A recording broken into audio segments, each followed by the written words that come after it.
That's a huge question, by the way. It's a huge question, but what's the fallout for people who are not Jade? Can I just interrupt for a second? Yeah, go ahead. Why is this important? What do you mean, why is this important? Why wouldn't it be important? Then I looked at this question, and it's showing that in the class that deals with race and ethnicity in groups, we see these big differences. So you have to say one of two things. You either have to say, well, what accounts for Native Americans, Black Americans, Hispanic Americans? This is going to be true all over the world. Different countries, Haitians, Dominicans, people in Vietnam, people in Liberia, wherever we want to go. There's something about them that they're all making decisions to stay poor or do things that keep them poor. They're all doing that, and they just happen to all do it. There's something about them, there's something about their families, something about their culture, there's something about something. Or I'm a sociologist, and I think, it's interesting to look at people in that way, but it's kind of interesting to think that, wait, all Native Americans just decide that it's really okay to just, not all, but such a large number of Native Americans just think it's okay to be poor? Like, yeah, okay, whatever. Yeah, something. That doesn't make sense to me as a sociologist. So I think, well, some do, and many do, and at some level they do, but there must be other things going on, because I don't know how else you could explain that. So I gave the example of... I love seeing statistics like this. If y'all saw that big chart, y'all see it. Asian families make $320,000. These are the median wealth. White families are second place with $250,000. Multi-ethnic are $82,000. Hispanic is $48,700, and Black families are around $27,000. The reason I love this is because people use stats like this to, the reason I love this is because it kind of proves the ignorance behind white people are oppressing every other race. They really say it around they're oppressing Black people specifically. And I've just did a video on that. I'm not making this up for a video topic. I'm not trying to cause even more divide. But the reason why this is important is because the Asian families make the most on average if you go by just their average income or their median income. Asian families make the most. White people as a group or specifically aren't even making the most. So when you say that they're oppressing every other race, how would they oppress the Asian community to make more money than them? Do you understand how weird that is? But people use like talking points to say, oh, white people are holding us down, white people are doing that. And it's just completely ignorant. But let's continue. Asians, Arjun, you remember? You people from especially South Asia started coming in large numbers 2 decades ago, 2.5, 3 decades ago, coming with college degrees, coming with professional degrees, and so on. So they naturally just started moving ahead of other people who had been here, and Native Americans, from the very beginning. So that's history. That's where history has certain value. All right? And then go to the next slide. You can see this. Next slide. Yeah, these are reservations, in American Indian reservations, and you see, the government, the U.S. government came and created these reservations on, for the most part, very poor land, and then we pushed the original peoples onto that land. Well, that has something to do with it. So that's the structural stuff of inequality. But now we got to explain this, because we got to figure out what to do. What are we going to do? This is the equity. DEI, diversity. We have a lot of diversity. We have actually a fair amount of inclusion, because you can't even say in most all around the world, in most places in the world, inclusion and belonging are things that people really embrace. But we got this equity thing. So now what are we going to do? How are we going to fix this? How are we going to, Okay? So, So you're saying, how do you create equity, fairness out of inequality? Yep. How do we create equity and fairness out of inequality? Knowing you're going to hold these two things together. Personal, all the personal stuff, personal decisions, personal motivations, personal responsibility, all that stuff. And then you got to hold the other on the other side. All right? So now, can you go to the next slide, and then the next, go back. Yeah, no, right there. Let's go there. All right, so do any of you know why this is important news? Do you know why this came out yesterday? Harvard's black student enrollment dips after affirmative action ends. Defying expectations, a Supreme Court decision curtailing race-based admissions still had a relatively small impact at some highly selective schools like Harvard, even as the other schools saw big changes. Hispanic increased from 14% to 16%, Asian remained the same at 37%, Black decreased from 18% to 14%, which is a 4% dip.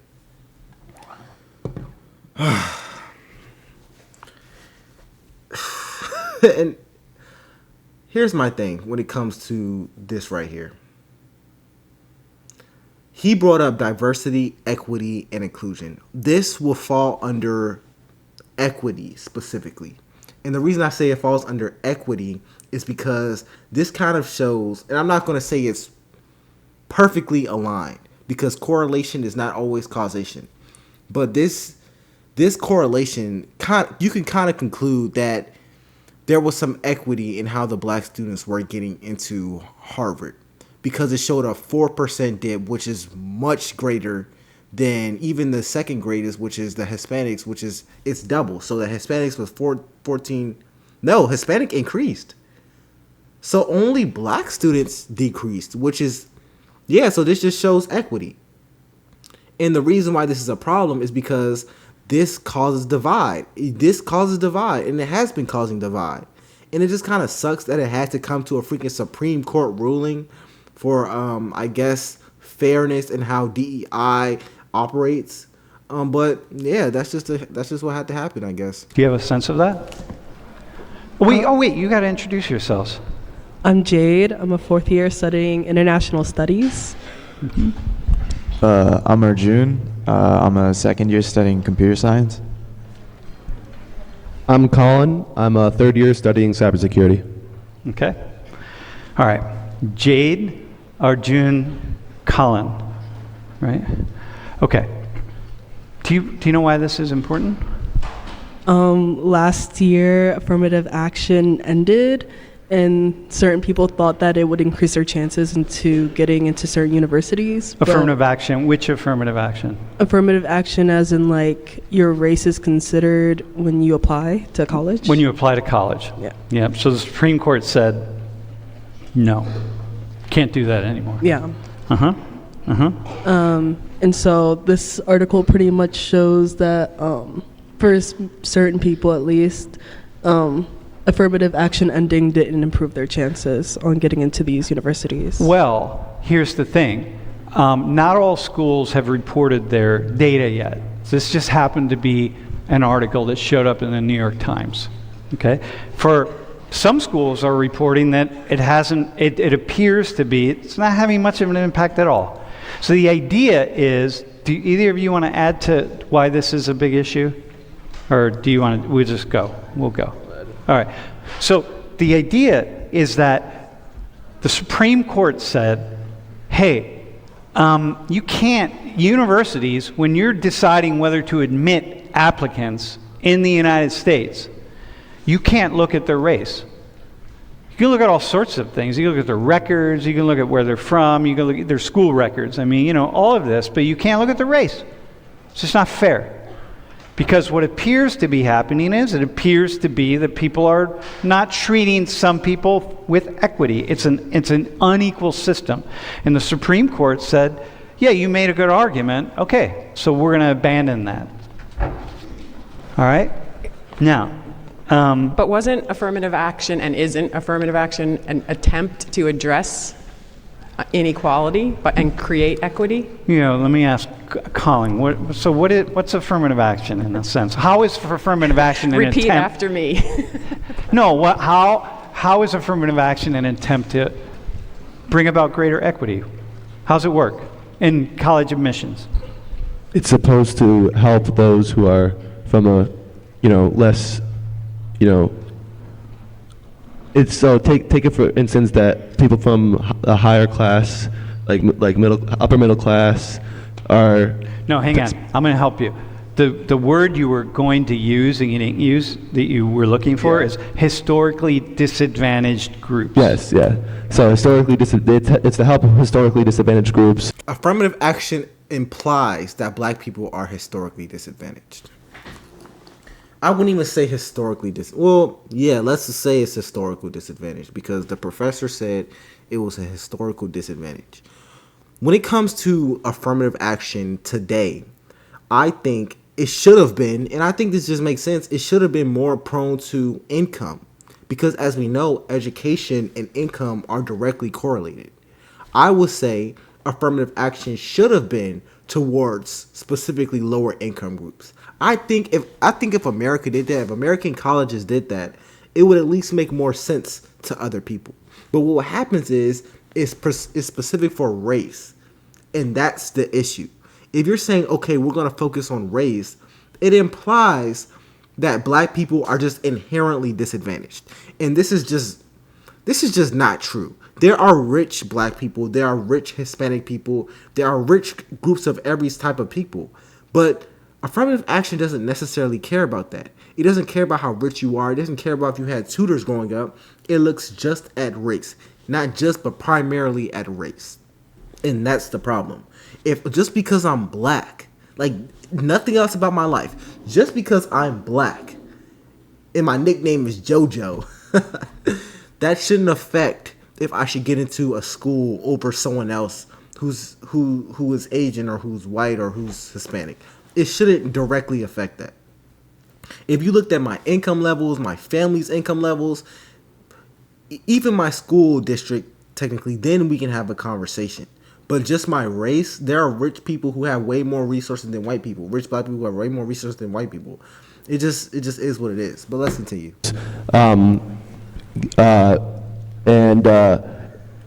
It brings about more equality in that certain direction. So how's it going to bring about greater equality?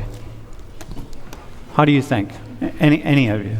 How's affirmative action going to help bring about greater equality? How's it? Yeah, no, we're not going to touch fairness yet. How's it going to bring about greater equality? I think it's just the fact that it takes into consideration certain historical and societal things that have happened in the country. And then? Like, for example, like if you're black, it takes into consideration that, like the data we saw earlier about the median, that like you may have not grown up in a neighborhood, for example, that had certain programs in place at your high school. Okay. So when they see that you're black on your application, they can be like, maybe they didn't have as many opportunities as the white person that grew up in an affluent neighborhood. All right. Okay. Hey, I want to ask you a question. Arjun, can you look at her and see? Do you know what her ancestry is? No. Well, take a guess. Am I allowed to do that? Yeah, dude. Oh my God, this guy. You're from India, right? I mean, I was like born here. Oh, yeah, that's right. You're born here. Do you think you're not allowed to do that? I mean, isn't like assuming like that? Like, isn't that like the thing that's like? Yeah. See, hey, white people, it's not just us that has learned that we're not supposed to look at people and make assumptions. Everybody has taken that on. Dude, you're allowed to. This is a class on race relations. You can look at people's faces. You can look at Colin. You can look at her. You can look at me. And you can just, I'm just curious where you think what her ancestry is, her background. Like Jamaican? Maybe. Colin, what do you think? I'm gonna say. I honestly don't know her race background, but I like the fact that he asked this because it kind of shows that you can't always tell racial background. She could say on her college application that she's black. She could say that she's Hispanic. She could say that she's Native American. But the problem with this is saying your race shouldn't change the percentile or the chances of you getting into that school. Just saying your race shouldn't change it. That is wrong. That doesn't even sound right. I don't know. I would agree with Jamaican a little bit. I'm not really too good at That's this. an easy way out. All right, good. Can you get a close-up? Yeah. All right, go ahead. Tell them what your ancestry is.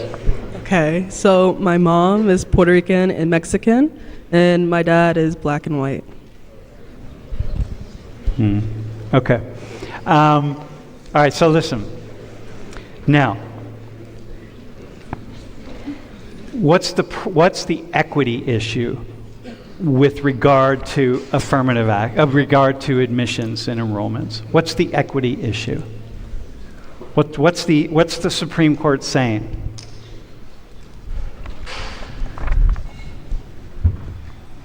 Why'd they rule against this? Yeah. Is that a fair question? Is that a good question, Lori? Why did they rule against it? Yeah, why'd they rule against? Why'd they say, like, no, you can't use this, race and admissions? What are they seeing? Like,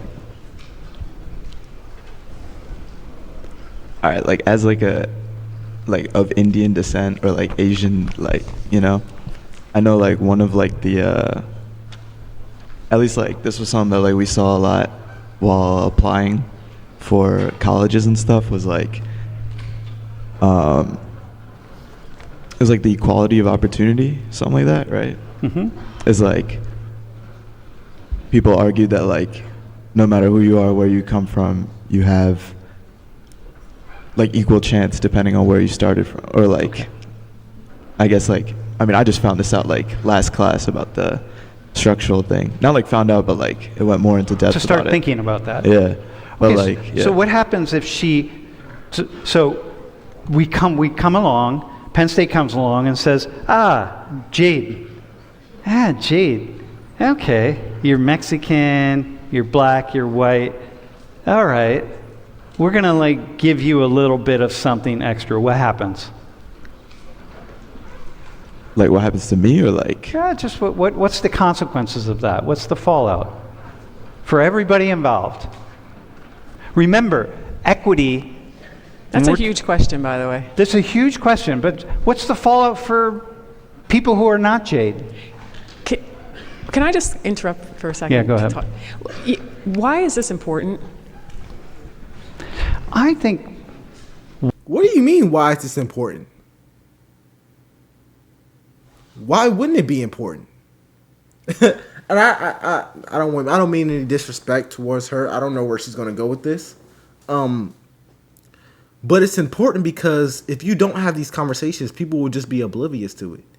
If you don't ask why, like why does her race matter? Why are we talking about this? Why do you think the Supreme Court ruled this? People will never really think about it. And I'm happy the professor is asking these type of questions and he is promoting these type of conversations. But anyways, if you have any thoughts or comments, say it down below. It's LFR Jojo and I'll see you in the next one.